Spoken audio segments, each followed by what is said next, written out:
வணக்கம்.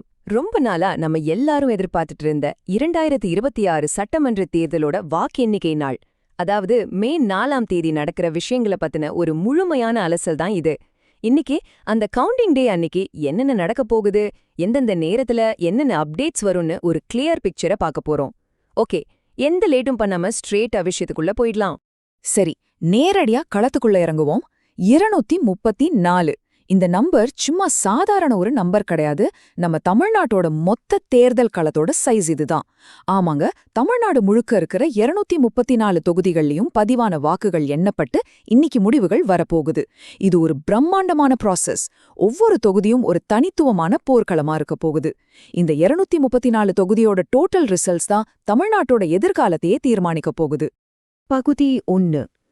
காலை நேர அட்டவணை. வாக்கு எண்ணிக்கை எப்படி தொடங்குதுன்னு பாப்போம். எலெக்ஷன் கமிஷனோட டைமிங் ரொம்பவே ஸ்ட்ரிக்ட், உங்களுக்கு தெரியும்ல. சரியா காலையில 8 மணிக்கு கவுண்டிங் ஆஃபிஷியலா ஸ்டார்ட் ஆயிடும். ஆனா எடுத்த உடனே இவிஎம் மெஷினை ஓபன் பண்ணிட மாட்டாங்க.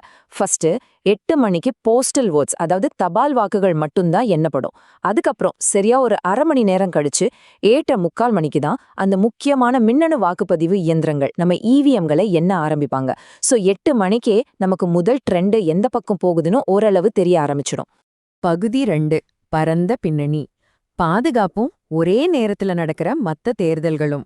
இப்போ குறிப்பா சென்னையில இருக்கிற வாக்கு எண்ணும் மையங்களை எடுத்துக்கிட்டோம்னா, இதெல்லாம் பெரும்பாலும் பெரிய காலேஜ்கள்ல தான் செட் பண்ணிருக்காங்க. இங்கெல்லாம் எந்த ஒரு சின்ன சலசலப்பும் வந்துடக்கூடாதுன்னு ரொம்பவே டைட்டான, சொல்லப்போனா பலத்த பாதுகாப்பு போட்டிருக்காங்க.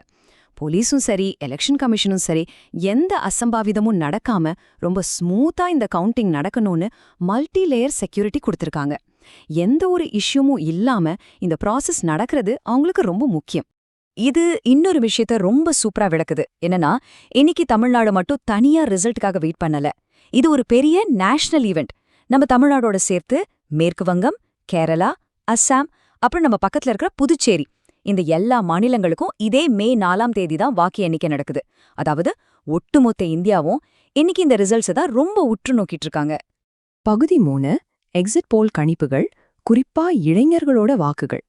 வெளியாகியிருக்கிற கருத்து கணிப்புகள்ல ஒரு மிக முக்கியமான ட்ரெண்ட் தெரியுது. அதாவது இளைஞர்களோட வாக்குகள் பெருமளவுல டிவிகே தவேகா, அதான் தமிழக வெற்றிக் கழகம், அப்புறம் நாதகா, இந்த 2 கட்சிகளை நோக்கி பெருமளவுல சாயறதா ரிப்போர்ட்ஸ் வந்திருக்கு. நான் இங்க திரும்பவும் சொல்றேன், இது நாம எடுத்துக்கிற எந்த ஒரு அரசியல் நிலைப்பாடும் கிடையாது. இது நமக்கு கிடைச்ச மூலத் தரவுகளோட நேரடி பிரதிபலிப்பு மட்டும்தான். பல வருஷமா ஒரே மாதிரி இருந்த அரசியல்ல இந்த புதிய வாக்காளர்களோட நகர்வு கண்டிப்பா ஒரு பெரிய இம்பாக்ட உருவாக்கும்னு எதிர்பார்க்கப்படுது. பகுதி 4. உச்சக்கட்டம். புதிய முதல்வர் யாருன்னு தெரிய வரப்போற அந்த தருணம். சோ இங்க ரொம்ப முக்கியமான பாயிண்ட் என்னன்னா, தமிழ்நாட்டோட அடுத்த முதலமைச்சர் யார்? இந்த கேள்விதான் இப்போ எல்லார் மனசுலயும் ஓடிட்டு இருக்கு. இத்தனை மாசமா நடந்த கேம்பெயின், அரசியல் வியூகங்கள், தலைவர்களோட ஓட்டம், இது எல்லாத்துக்கும் மக்கள் என்ன தீர்ப்பு சொல்லியிருக்காங்க? அடுத்த 5 வருஷத்துக்கு நம்மள வழி நடத்த போறது யாருங்கிற அந்த $1 மில்லியன் கேள்விக்கான விடை கிடைக்க போற நேரமும் வந்துடுச்சு. காலையில 8 மணிக்கு ஆரம்பிக்கிற இந்த பதட்டம் பல ரவுண்ட்ஸை தாண்டி சரியா மதியம் 12 மணிக்கெல்லாம் ஒரு கிளியர் பிக்சரை கொடுத்துடும். ஆமாங்க, 12 மணிக்கெல்லாம் புதிய முதல்வர் யாரு, எந்த கட்சி மெஜாரிட்டியோட ஆட்சி பிடிக்க போகுதுங்கிற ஒரு தெளிவான ஐடியா நமக்கு கிடைச்சிடும். ஒரு 4 மணி நேர பரபரப்பான கவுண்டிங்க்கு அப்புறம் தமிழ்நாட்டோட புதிய தலைமை யாருங்கிறது ஆல்மோஸ்ட் கன்ஃபார்ம் ஆயிடும். இதுக்காகத்தான் ஒட்டுமொத்த மாநிலமும் வெயிட் பண்ணிட்டு இருக்கு.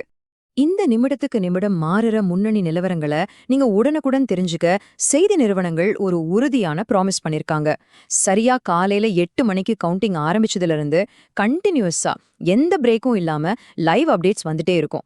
சின்னதா ஒரு லீட் மாறினா கூட அது அடுத்த செகண்ட் உங்களுக்கு தெரிஞ்சிடும். சோ எந்த ஒரு முக்கியமான மூவ்மெண்ட்டையும் நீங்க மிஸ் பண்ண போறதே இல்ல.